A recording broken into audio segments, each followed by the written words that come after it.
Hello, this is One for the Record. I'm Diana, and this is your Nutrimedical report for today, Friday, June 22nd. It is the last hour. It's the preparedness and earth changes. Also, in the third hour, he was talking about heads up, there are troops over in St. Louis. St. Louis has troops over there helping out the police. And they're going to be doing that for about a week. And I think they're driving around with, they're armed and they have tanks. Wow. All right then, heads up. Heads up in St. Louis. Don't know what's going on, but here's your Nutrimedical report. Remember, I'm going to close the camera so that you can go about your business and do whatever you need to do. You don't need to stare at a screen. And on top of that, when I close the camera now, it bobs up and down. I don't know why. Or the picture does. It doesn't go blank. So I might just halfway close the camera. I don't know what I'm going to do. Alrighty then. Here we go. Days that we've had half as many. We used to have about 400 earthquakes per week. I mean, that was just typical. That's what I cite. And now all I see is 200, and they aren't big. You know, the magnitude has gone down and the number has gone down. So I think the energy is amassing someplace, and I don't know where it is. It could be any place that's active. We have two volcanoes. Popocatépetl in Mexico that is distributing ash into Mexico City, and then we have Nevada de Ruiz in Colombia, and that's on the Mediterranean side of South America. So we know the Caribbean area is seismically active, and of course Indonesia is seismically active. It always is in Japan, and so anytime. Well, you just don't know when these things will strike. We missed the summer solstice. It might hit at perihelion, but I somehow doubt it. I think it'll probably be more by the equinox before we can expect anything, and that'll be in September.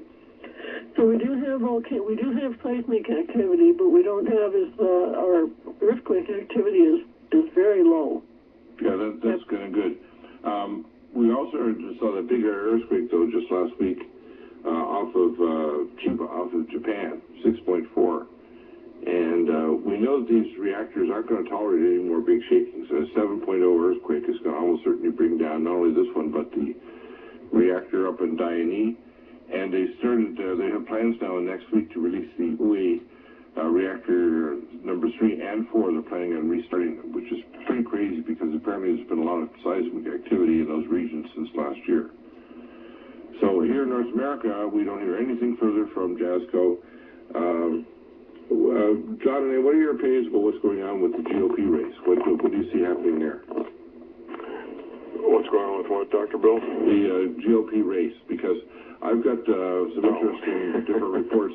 Firstly, it's interesting what's going on inside the so-called Republican GOP. We have Rand Paul going in a different direction than Ron Paul. We have Romney, we call Tweedledee and Tweedledum. Both of them what I call not really Christian candidates for president, between Obama and Romney. Romney now looks like he's trying to backpedal on the idea of illegal immigrants and not dealing with it properly. There is a proper way to deal with it, but he's certainly not doing that. And I'm sure that without his base, I can't see how Romney can get elected. I think the best asset for Obama, considering how badly he screwed up the economy and how terrible all these laws and presidential edicts he's done, his best asset is Romney, because Romney seems to be just completely incompetent. It's amazing. It's like a replay of John McCain allowing Obama to be elected in the first place. Right. Well, Mitt Romney was put there for that specific purpose, and you figured it out, Dr. Bill. Yeah, that's what it appears to me. I mean, I can't see how Obama has done so many horrendous things that should have got him impeached already. He should be already in impeachment proceedings right now for multiple reasons. Well, absolutely. It's kind of ironic. The peace candidate will be engaged in wars longer than World War II in his administration as of October. World War II was 3 years and 9 months, and that's where we'll be in October, is 3 years and 10 months. Wow. Of these wars. Yeah, of course, American involvement in World War II, I should say, 3 years and 9 months. Yeah, exactly. And of course, the Abominator, of course, seems to be doing a lot more activity in terms of predator drone kills, the promising of banking and other assets to the Europeans, and military assets to Israel to do an attack, which is totally insane because the Russians and Chinese have basically stated that any kind of action like this will be an act of war, not against Syria and Iran, but against Russia. So there's a lot of analyses as to what will transpire. What do you think is going to happen in a few months? Well, as we heard at the beginning of the show, this McDonnell Douglas F-4 being shot down. That's a Vietnam-era aircraft, by the way, and they're still regarded as a high-performance jet aircraft. Being shot down, it's an act of war, obviously, and clearly it's an act of war. A provocation. It's Syria getting in the face of Turkey and saying, you can't do this, give it your best shot. So we're beyond saber rattling. When jet fighters are being shot down, we're past talk, we're past threats. That's an act of war in and of itself. And you're right, Dr. Bill. Syria is a first-tier client state of Soviet Union, has been for a number of decades.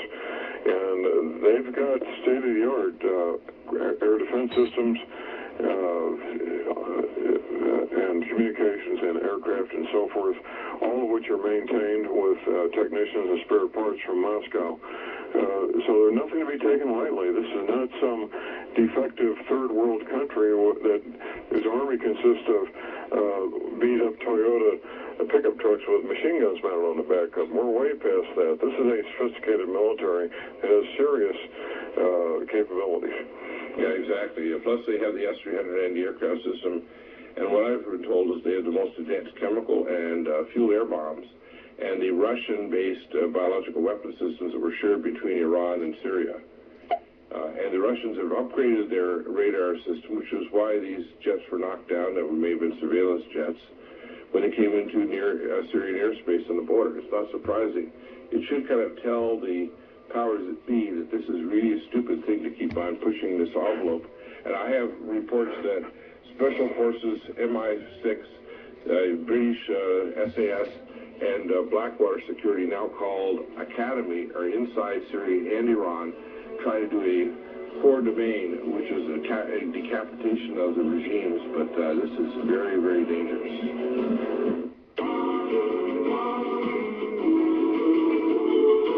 Welcome back, and we see some interesting things happening on the political realm. We see Rand Paul withdrawing his stellar support for Romney. It looks like Rubio is going to become the vice presidential candidate.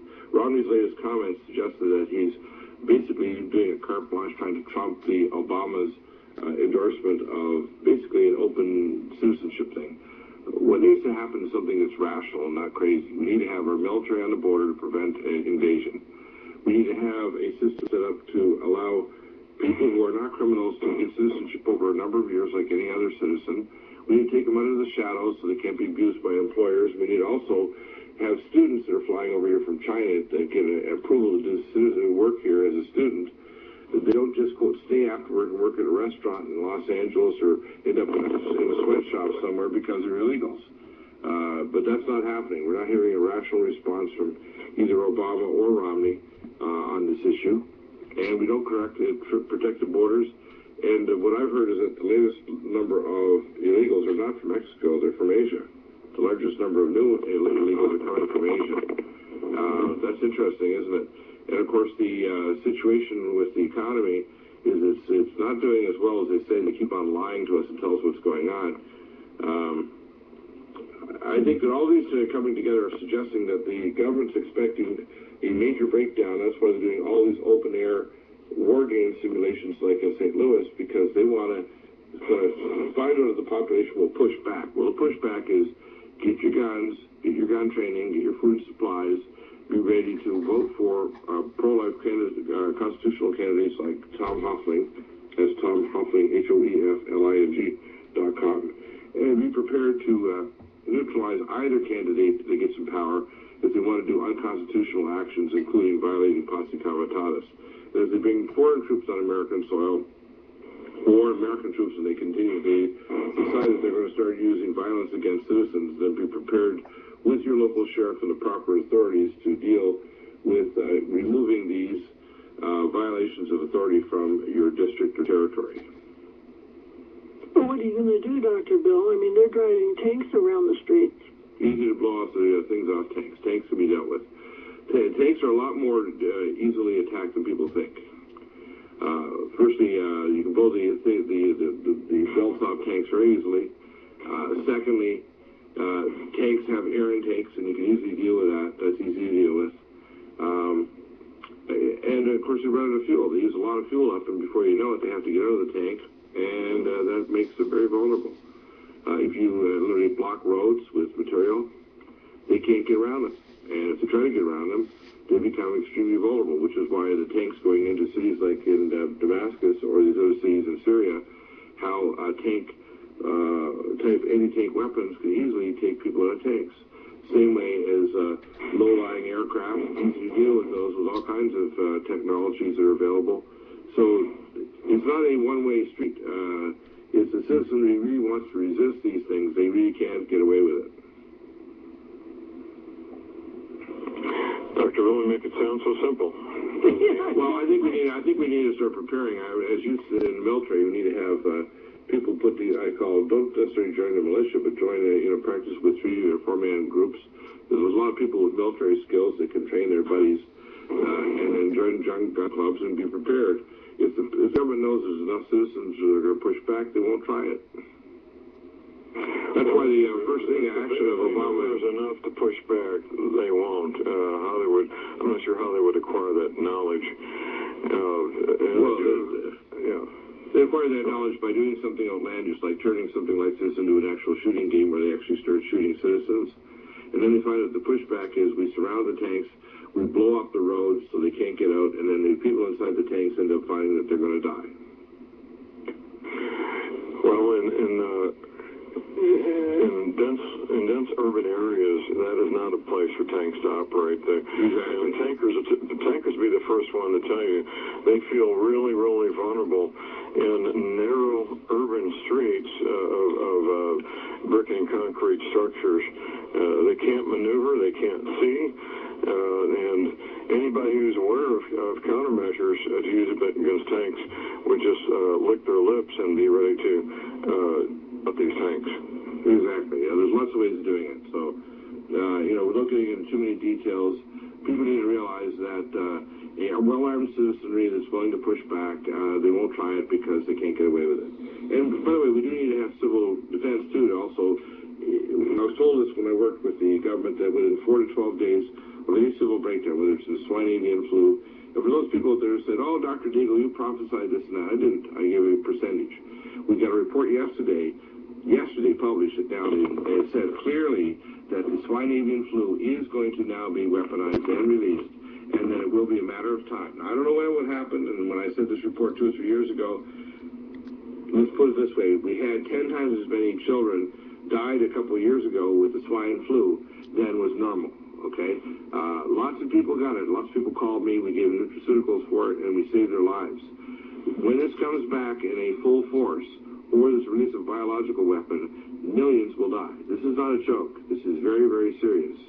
And when we have Fukushima release radiation, we're slowly being poisoned. All of us are getting thorium in our urine. We're slowly being poisoned. And massive bursts of radiation are going to make our food radioactive, and fertility and birth defects, and anybody vulnerable, the unborn, the premature babies, people very sick and very fragile systems, the elderly, people that have serious health problems, it's going to push them over the edge. And people say, "Oh, that's all theoretical." No, it's not. They come up with mortality, morbidity reviews, a lot of attacks on it. Nobody's been able to prove that the attacks are not valid, that the data is not valid. that within the first 3 months, over 20,000 premature babies under a year of age died after Fukushima in North America. This is 5,000 to 8,000 miles away. So people are trying to think that this is just a conspiracy theory. They need to get a reality check. The government's fully aware that they're just waiting to pounce on the public with any kind of disaster, from a bank holiday to a swine avian flu to a burp irradiation. And that's why they're not doing anything. They're not clearing aircraft to make sure that they don't carry a biohazard. They're not doing any data collection or displaying to the public to know of radiation plumes coming over your city or town. They're not encouraging the sheriffs and the civilians to actually go beyond just knowing how to duct tape up your windows, but to have civil defense where we have proper authority through the sheriff. All citizens know how to operate guns and work in small groups to protect their community from gangs that would take over. Within 4 to 12 days, gangs would take over everything.